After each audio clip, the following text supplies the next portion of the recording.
Jadi hajara yahjuru hijratan. Ya, hajara artinya hijrah. Muhajir orang yang berhijrah. Pindah. Bisa secara fisik, bisa juga dilakukan secara non-fisik. Pindah dari satu tempat ke tempat yang lain dengan fisik, seperti yang dilakukan oleh Rasulullah SAW. Apakah berulang lagi? Seperti itu. Rasulullah katakan, la hijrata ba'dal fathi walakin jihadun wa niyatun. Tidak ada lagi hijrah sesudah pembebasan kota Makkah itu. Yang ada itu, hijrah itu ada apa? Niyatun. Ya, al-hijrah itu adalah niat. Kita menghijrahkan niat kita. Niat dari yang tidak baik kepada yang baik. Niat yang sudah baik kepada niat yang lebih baik. Maka pesannya adalah perubahan. Kita harus melakukan perubahan terhadap diri kita. Perubahan dalam tata cara kita berbicara, dari perkataan. Perubahan dari perbuatan. Perubahan juga dari pemikiran.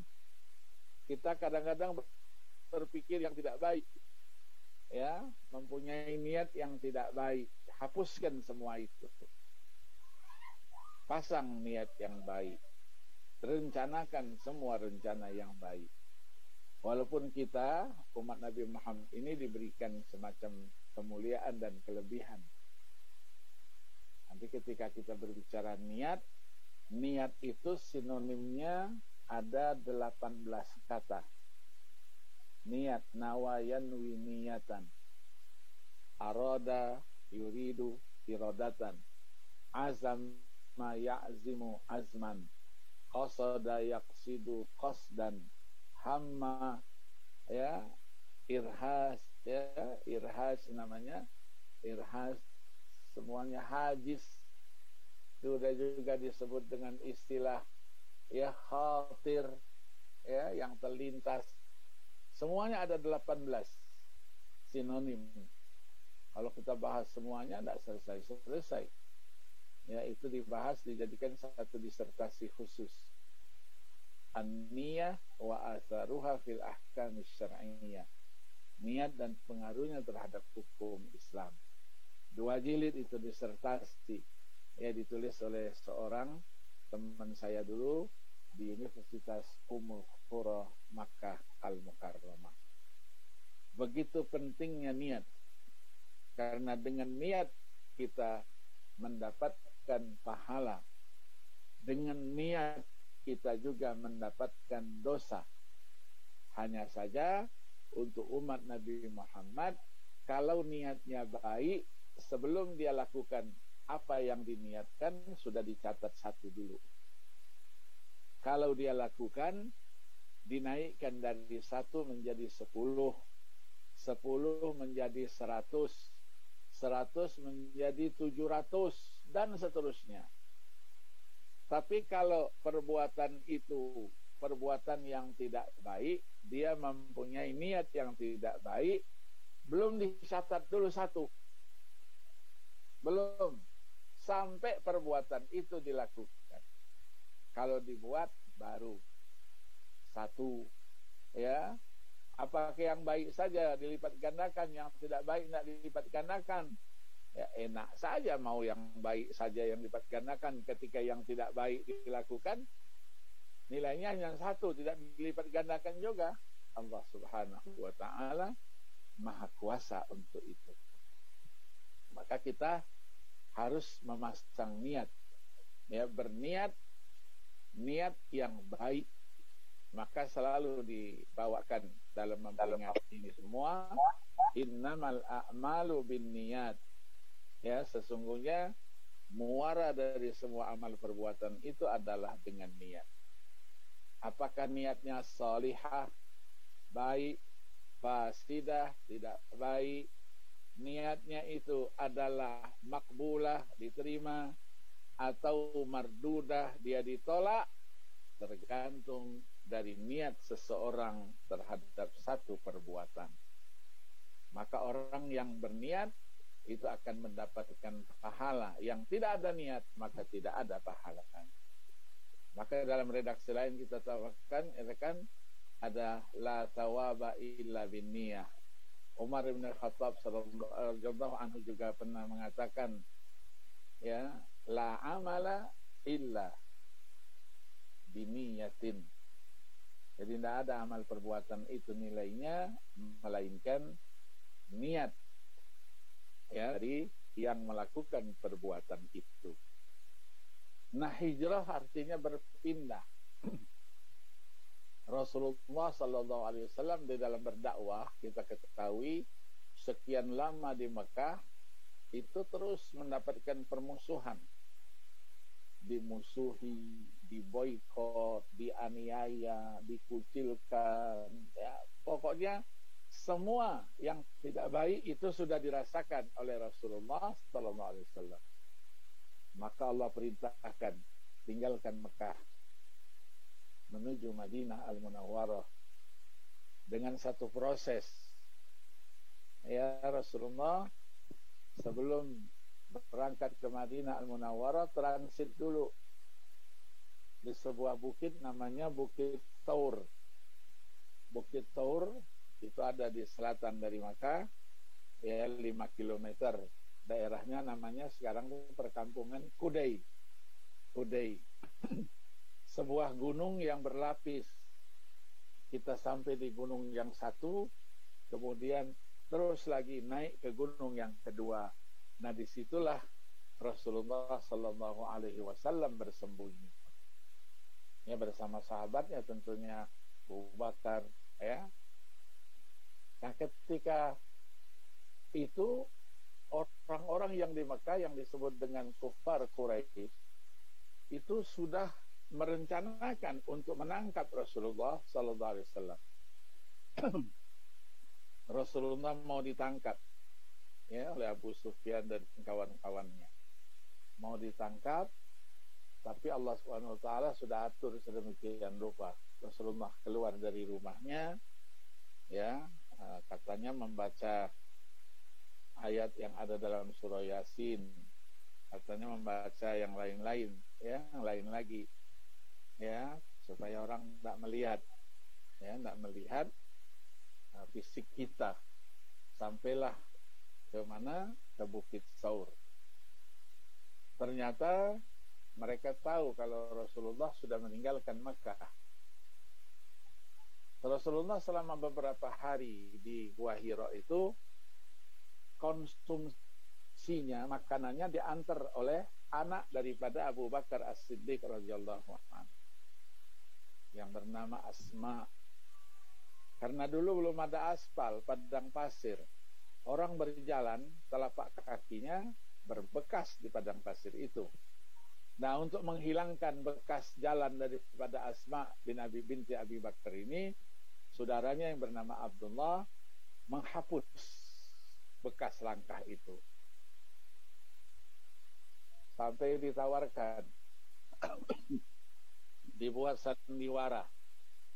Siapa yang bisa menangkap yang bernama Muhammad, baik hidup maupun sudah mati, akan diberikan hadiah 100 ekor onta.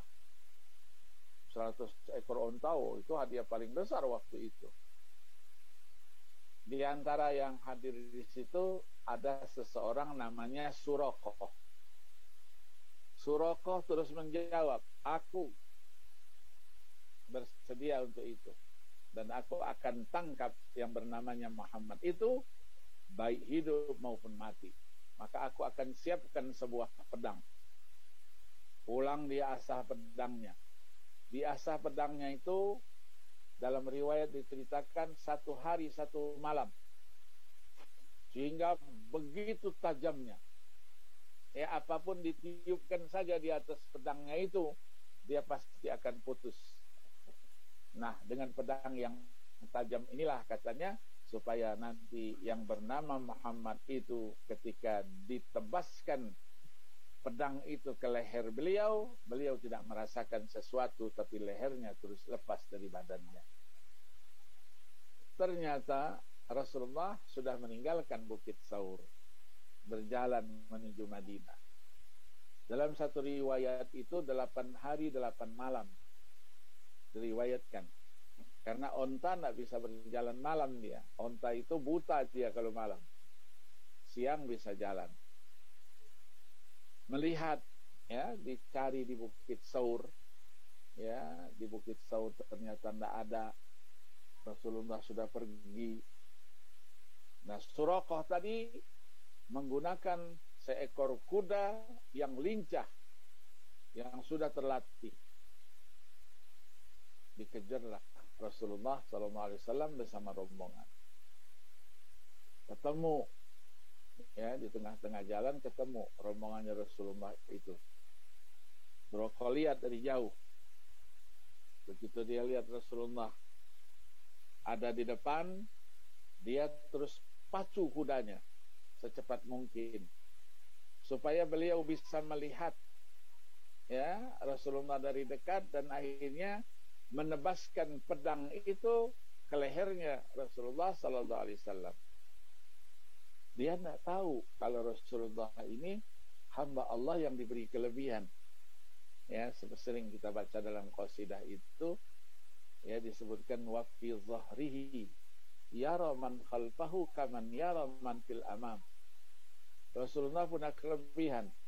Kalau dia menghadapnya ke depan. Kalau kita yang di belakang tidak tahu apa yang ada. Tapi Rasulullah punya kelebihan. Dia menghadapnya ke depan. Tapi apa yang ada di belakang juga dia lihat seperti dia melihat yang ada di depan. Suraqah terus memacu kudanya, dan begitu sudah dekat dia ambil pedangnya dari sarungnya itu secara terhunus. Ternyata begitu sampai di dekat Rasulullah, kudanya terpleset. Kudanya terpleset jatuh. Dia pun terlempar, pedangnya pun terlempar di depan Rasulullah sallallahu alaihi wasallam. Rasulullah tahu kalau orang ini mempunyai niat yang tidak baik membunuh dia. Ya, tapi sebagai seorang nabi yang hilman ra'ufa, sabar, penuh dengan kasih sayang, ya, diangkatnya pemuda itu, ditolonginya. Begitu ditolonginya sudah berdiri tegar, dia pesankan, wahai pemuda, kalau mengendarai kuda, hati-hati, jangan terlalu cepat, nanti jatuh, binasa, kamu celaka. Diambilkan pedangnya lagi. Ini pedangnya tadi terlempar dari kamu, ya, saya serahkan lagi. Suraqah bingung. Alangkah baiknya manusia ini. Kalau manusia yang tidak baik, apalagi dia tahu bahwa dia akan membunuh yang bernama Muhammad SAW, maka Rasulullah ambil saja pedangnya tadi itu. Pedangnya langsung dipotongkan ke lehernya Suraqah, ya, yang tadi sudah diasah 1 hari 1 malam. Dipotongkan. Apa salahnya? Iya. Dia ingin melakukan satu kejahatan, kita balas pula dengan kejahatan. Tapi Nabi tidak lakukan itu. Akhirnya Suraqah bingung. Alangkah baiknya manusia ini. Kalau begitu, serba salah. Mau minta maaf, salah. Berterima kasih, lebih salah lagi. Akhirnya diambil tangannya Rasulullah SAW. Asyhadu an la ilaha illallah wa asyhadu anna Muhammadar Rasulullah. Dia ucapkan syahadat. Dia katakan, ya Muhammad, katanya engkau ingin ke Madinah, aku ikut juga ke Madinah. Berangkat sampai ke Madinah. Abu Sufyan di Mekah nunggu-nunggu. Mana yang namanya Suraqah ini? Janji saja katanya tidak muncul-muncul. Tidak ada berita. Apakah yang bernama Muhammad itu masih hidup atau sudah mati? Tidak ada beritanya. Marah-marah dia. Ternyata malah Suraqah hijrah bersama Rasulullah sallallahu alaihi wasallam. Nah, itulah Rasulullah dalam surah Fussilat itu sering kita baca dalam salat, wala tastawil hasanatu wala sayyi'ah idfa billati hiya ahsan fa idzal ladzi bainaka wa bainahu adawatun ka'annahu waliyyun hamim. Jadi memang kebaikan dengan kejahatan itu tidak sama. Tapi Rasulullah diperintahkan, idfa billati hiya ahsan. Lakukanlah yang terbaik. Memang tidak sama kebaikan dengan kejahatan, tapi kebaikan itu dibalas dengan yang lebih baik. Kejahatan juga harus dibalas dengan yang lebih baik. Idfa billati hiya ahsan. Jadi orang yang tadinya menjadi musuh justru menjadi teman yang baik. Tapi orang yang begitu, kata Allah, wa mayulaqaha illal ladzina sabaru. Tidak mungkin itu terjadi dan dirasakan oleh seseorang melainkan itu dengan penuh kesabaran. Di Rasulullah sudah punya tingkat kesabaran yang luar biasa, ya, yang disebut dengan masuk 5 orang nabi, fasbir kama sabara ulul azmi minar rusul. Ini akhlaknya Rasulullah.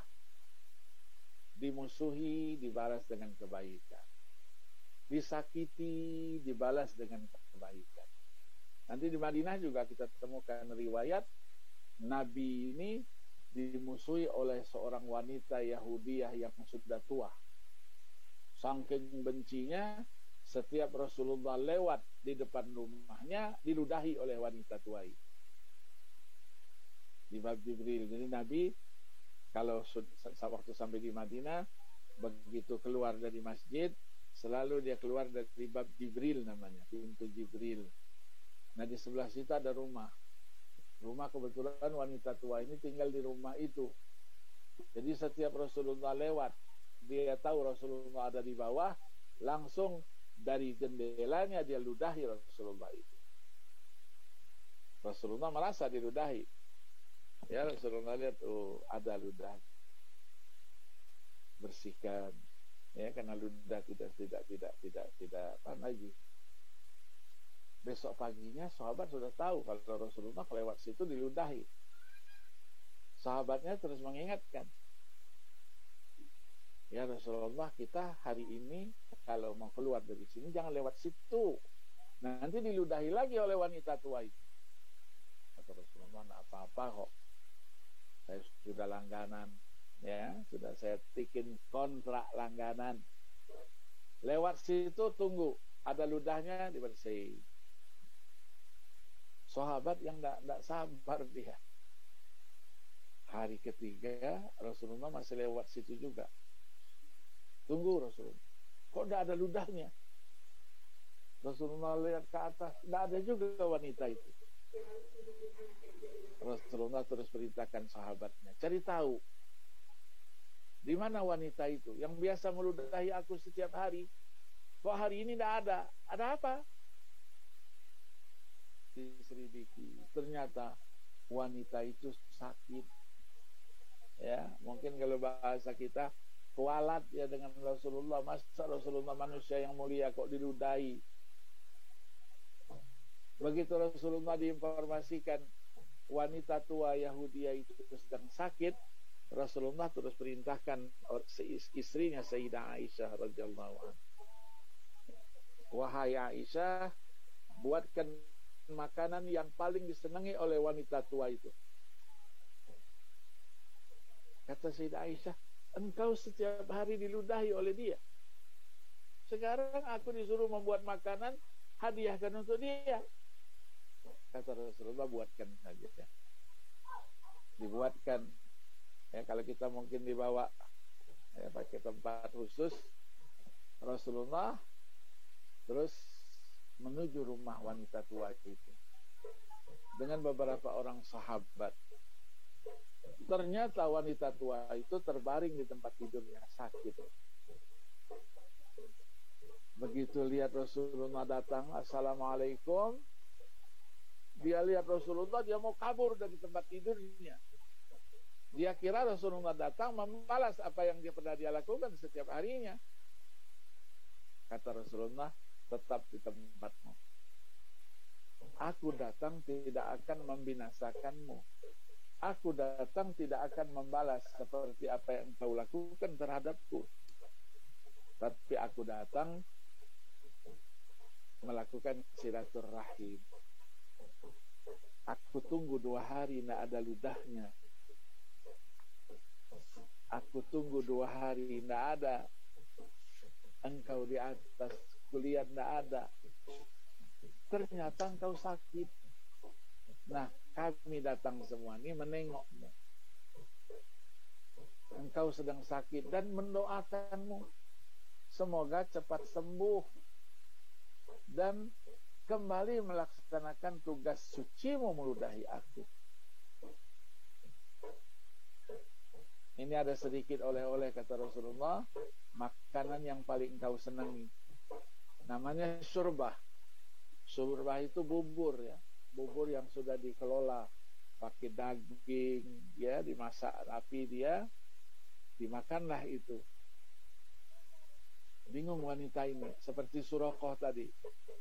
Mau terima kasih salah, minta maaf juga salah, ya. Akhirnya apa? Mengucapkan syahadat asyhadu alla ilaha illallah wa asyhadu annaka Muhammadur Rasulullah. Itulah Rasulullah. Kalau kita tidak mungkinlah begitu. Orang melakukan tidak kebaikan kepada kita, jelas kita balas. Tapi kalau melakukan kejahatan, kita diam. Kita balas dengan kebaikan. Itu Rasulullah sallallahu alaihi wasallam. Pasti kita mempunyai niat untuk membalas itu. Rasulullah jauh sama sekali dari perbuatan itu. Nah, Rasulullah hijrah.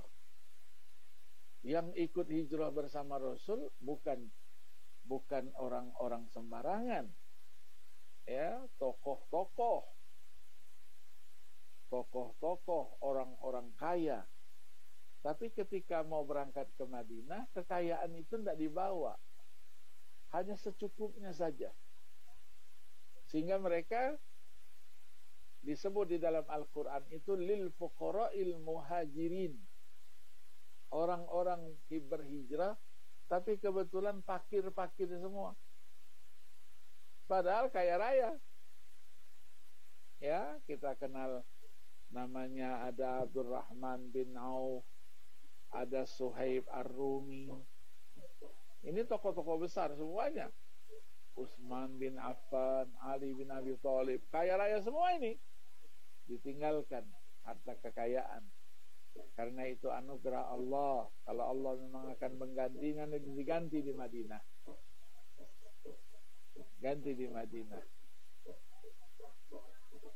Suhaib Ar-Rumi, seorang sahabat. Dia sedang berjalan, dijegal oleh kaum Quraisy. Dia katakan, wa anta ya Suhaib. Hei Suhaib, dulu masuk Mekah bokek, tidak punya apa-apa. Tapi sekarang sudah kaya raya. Di mana harta kekayaanmu semuanya? Kata Suhaib Ar-Rumi, kalian menginginkan harta kekayaanku. Kekayaanku ada di sana. Ambil oleh kalian semuanya. Biarkan aku hijrah bersama Rasulullah sallallahu alaihi wasallam.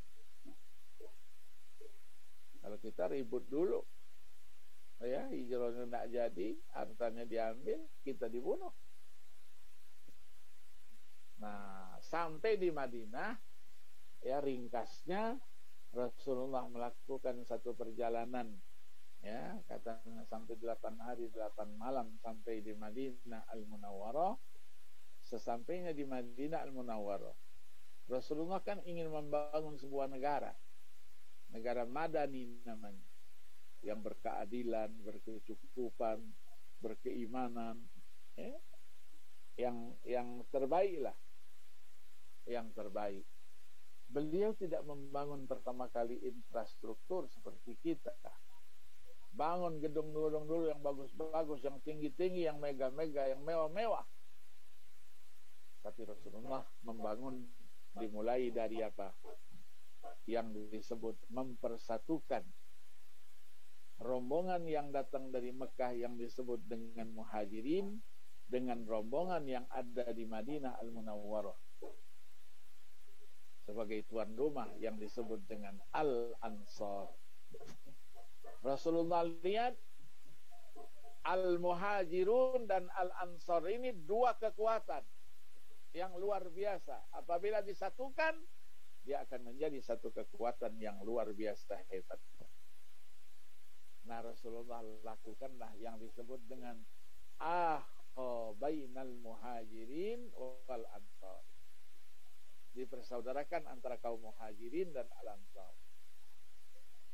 Rasulullah lihat, ya, tahu dia dari Mekah siapa yang kaya raya, siapa yang kaya raya di Madinah. Diambillah sampel di sini. Yang dari Mekah yang kaya raya siapa? Abdurrahman bin Auf. Sini dulu, kata Rasulullah. Aku akan persaudarakanmu dengan saudaramu yang ada di Madinah dari golongan Al-Ansar.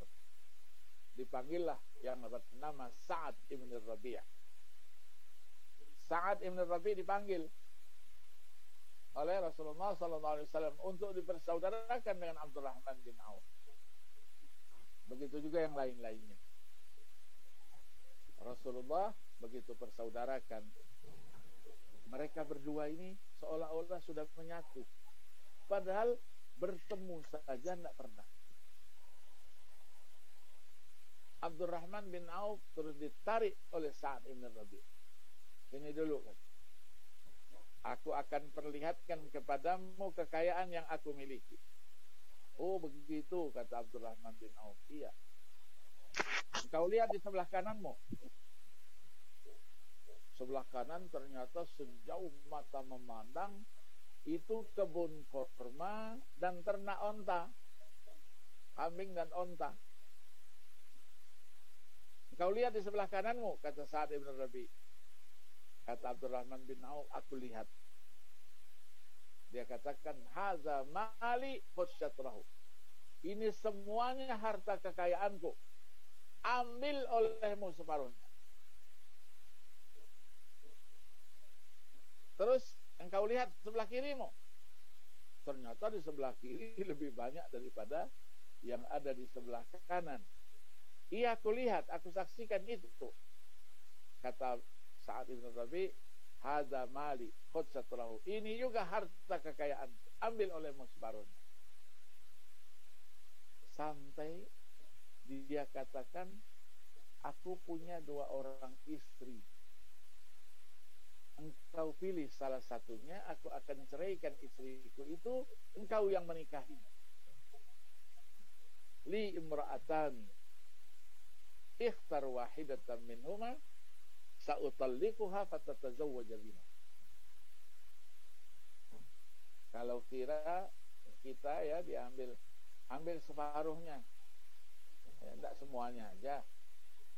2 kali separuh lagi, enggak semuanya aja. Istri ditawarkan salah satu dari 2, enggak dua-duanya aja sekaligus. Nah, ternyata Abdurrahman bin Auf ini tipenya enggak model begitu. Dia datang dari Mekah ke Madinah bukan untuk harta kekayaan. Dia datang ke Madinah juga bukan karena ada wanita yang dicarinya.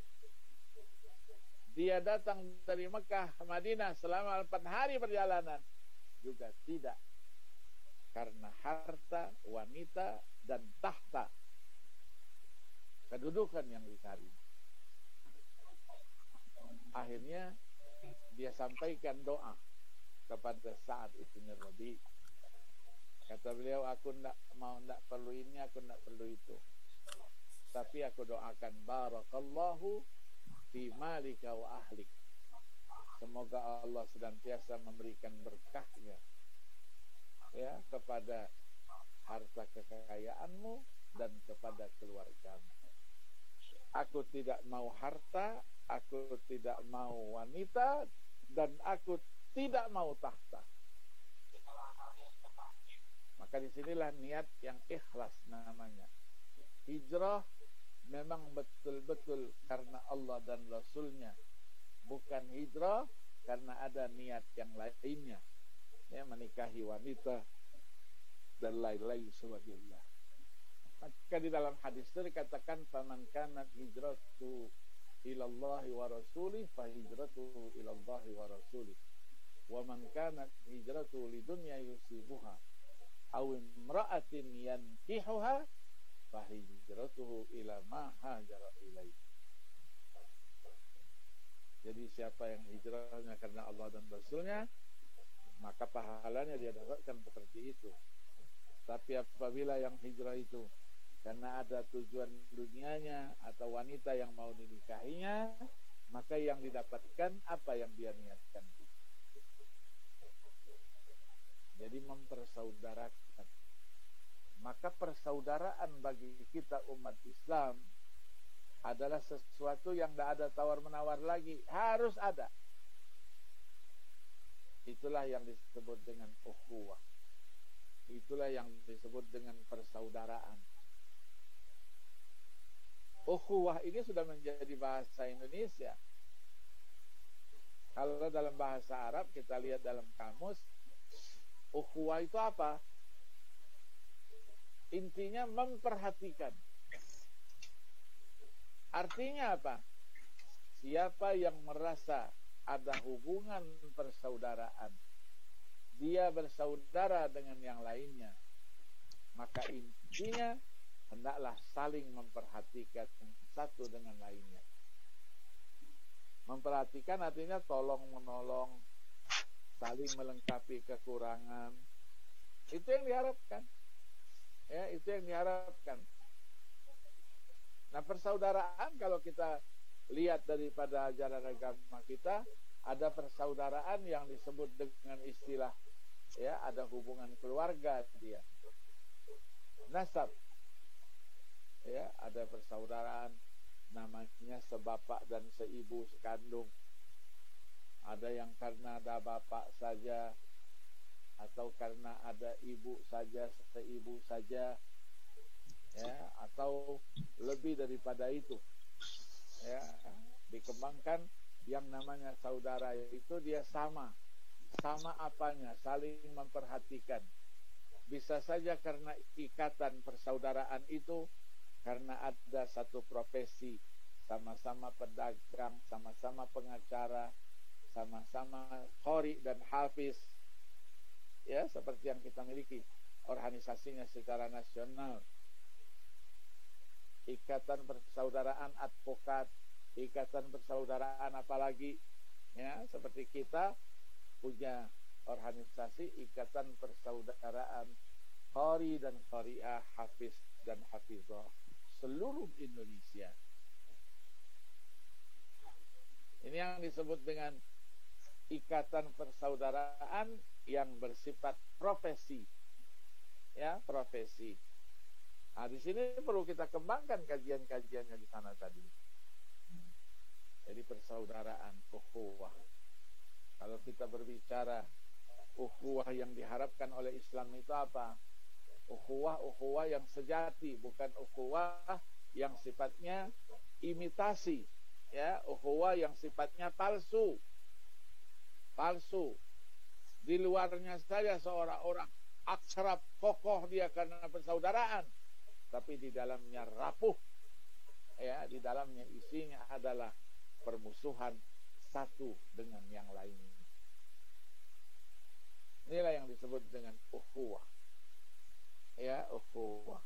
Kalau kita kaitkan dengan ayat 9, 10, 11, 12 dan 13 dari surah Al-Hujurat, maka makna daripada ukhuwah itu menjadi lebih jelas lagi. Di dalam surah Al-Hujurat ayat 9 itu menjelaskan, ya, wa id ta'ifatan minal mu'minina iqtatalu fa aslihu bainahuma fa in baghat ihdahuma 'ala al-ukhra faqatilu allati tabghi hatta tafi'a ila amrillah fa in fa'at fa aslihu bainahuma bil 'adli wa aqsitu innallaha yuhibbul muqsitin. Jadi kalau memang sudah harus dicatat dia sebagai ukhuwah, lakukan bismillahirrahmanirrahim. Kalau memang mau dilakukan itu, ya, ada niat-niat yang lain juga Allah akan bukakan itu. Kebaikan akan Allah berikan jalurnya. Kejahatan Allah akan berikan juga, jelaskan juga jalurnya. Maka disinilah kita lihat ikatan ukhuwah itu ukhuwah yang sebenarnya.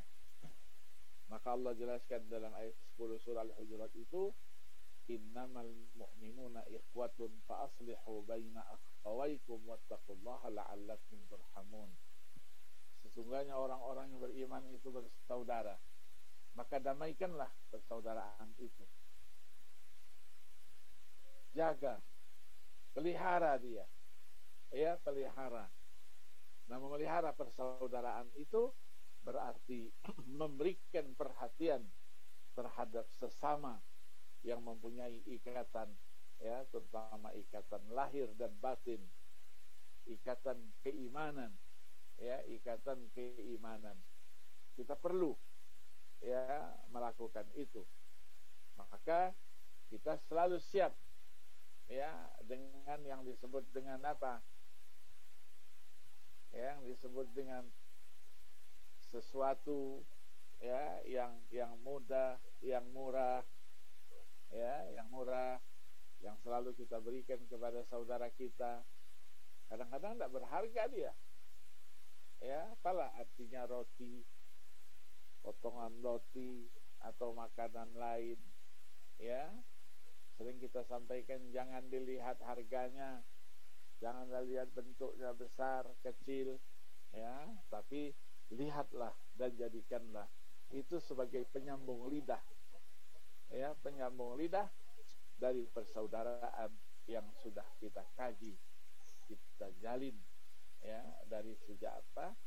Sejak dulu, ya, sejak ketika kita masih muda misalnya, dengan satu profesi yang kita miliki ada kebersamaannya, maka kita harus lakukan itu dalam rangka menjaga ukhuwah Islamiyah.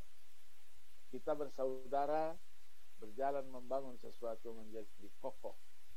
Tapi kalau kita bersaudara kemudian pecah persaudaraan itu, tadinya kita besar kemudian kecil, mengecilnya itu merugikan keinginan kita, ya, sebagaimana disebutkan oleh Allah Subhanahu wa taala dalam banyak firman-Nya itu. Tidak memikirkan itu dan ini, tapi semua perjalanan kehidupan kita serahkan kepada Allah Subhanahu wa taala dalam rangka menegakkan kebenaran yang diperintahkan oleh Allah Subhanahu wa taala. Jadi persaudaraan ini begitu pentingnya, ya, dalam kehidupan. Di persaudaraan biasa kita lakukan, ya, di Mekah, ya, orang-orang Indonesia yang ada di sana sudah buat acara resmi, ya, acara hiburan untuk ukhuwah Islamiyah ini, ya, bagi yang merasa sepuh mungkin mewakilkan, ya, apalagi teknologi sekarang tidak bisa hadir, dia hadirnya via Zoom, ya, yang bisa dihadiri oleh semua teman-teman yang berada di seluruh pelosok tanah air tercinta terutama. Maka dari itulah kita mengharapkan Muharram yang baru saja masuk, ya, beberapa hari yang lalu, memberi warna terhadap kehidupan kita. Dengan segala pembahasan yang ada, kita harapkan kita bisa menimba makna yang sebenarnya, ya, daripada perjalanan sebuah agama, ya, yang disebut dengan istilah tarik hijrah. Kita akan pindahkan, ya, pertahankan pemindahan itu, ya. Sekarang juga kalau orang pindah dari satu kondisi kepada kondisi lain, sering disebut, oh, si fulan itu sedang hijrah dia. Hijrah itu artinya melepaskan tradisi yang lama dengan tradisi yang baru, ya. Semoga Allah Subhanahu wa taala senantiasa memberikan taufik dan hidayahnya kepada kita semua.